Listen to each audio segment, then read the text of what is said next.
Energia é um conceito abstrato, mas que todo mundo sabe da importância.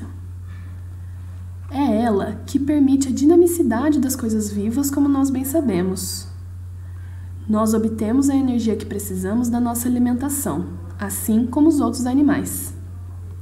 Então, vemos que essa energia vai sendo passada de um ser para o outro à medida em que os animais comem, e isso é representado pela teia alimentar. Nas teias alimentares, os organismos são divididos em níveis tróficos de acordo com o caminho que a energia fez para chegar até ali. Nesta aqui, por exemplo, a lagarta e o beija-flor estão no segundo nível trófico, já que a energia estava contida na laranjeira antes desses organismos utilizarem como recurso. O sapo está no terceiro nível trófico, porque a energia teve que passar pelo vegetal e pela lagarta antes de chegar no sapo. Percebemos assim a transferência de energia por entre os níveis. Sendo assim, as plantas nessa teia alimentar são parte do primeiro nível trófico.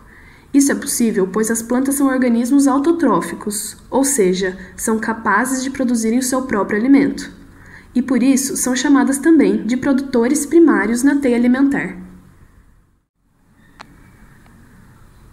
Os produtores primários são capazes de utilizar a energia que vem do sol para transformar produtos inorgânicos em substâncias orgânicas, as quais os organismos heterótrofos conseguem consumir e utilizar através do processo de respiração celular.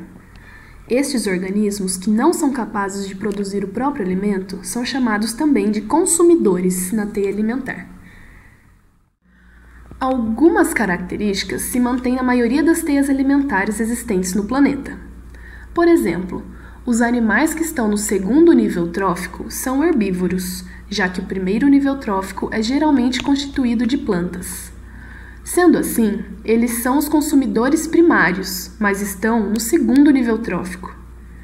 Os animais do terceiro nível são os consumidores secundários e são carnívoros, e assim por diante. As plantas não são os únicos produtores da teia alimentar. Existem outros organismos autótrofos, como as algas e algumas bactérias e protistas.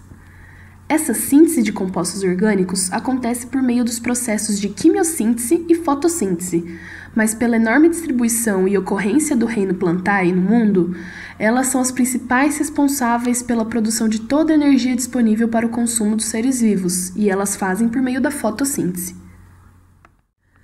As células vegetais possuem uma organização um pouco diferente das células animais. Uma dessas diferenças é a presença de uma organela chamada cloroplasto. A fotossíntese é uma reação que acontece dentro dessa organela, e ela pode ser descrita segundo essa equação simplificada.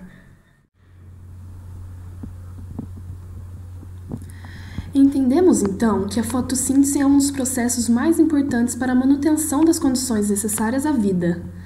Ela é responsável pela produção de toda a energia que é transferida pela teia alimentar e, além disso, é responsável também pela produção do gás oxigênio existente na atmosfera e essencial para o processo de respiração celular. Isso nos mostra a extrema importância do reino Plantae para as nossas vidas. Além de serem os principais produtores primários de energia e produzirem o gás oxigênio, utilizamos elas nas nossas roupas, nos nossos sapatos, nos materiais, nos nossos móveis, nas nossas casas e principalmente em tudo que comemos. Voltando a pensar na energia do sol que é transformada em produtos orgânicos pela fotossíntese, podemos construir pirâmides ecológicas para analisar como essa energia flui pelos diferentes níveis tróficos. Essas pirâmides de energia nos mostram alguns fatos importantes. Percebemos que a energia disponível para o nível trófico seguinte sempre diminui, o que indica que há sempre menos recursos disponíveis para os animais no topo da teia alimentar.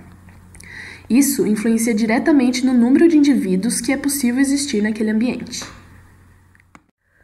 Podemos pensar em alguns motivos para essa diminuição de energia disponível.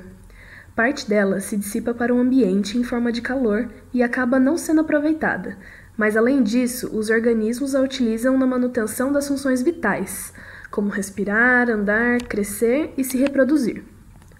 Outra parte da energia fica retida nos organismos para a produção dos nossos corpos, e se ingerirmos mais energia do que precisamos, muito dela acaba ficando retida em nós.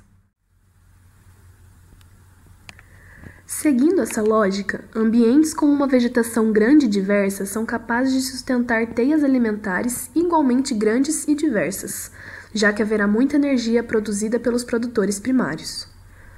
Podemos, então, pensar no conceito de biodiversidade baseado na quantidade de energia disponível no ambiente. Um lugar com mais energia é capaz de ter mais animais. Isso faz sentido? Se sim ou se não, vamos abrir o debate para vocês.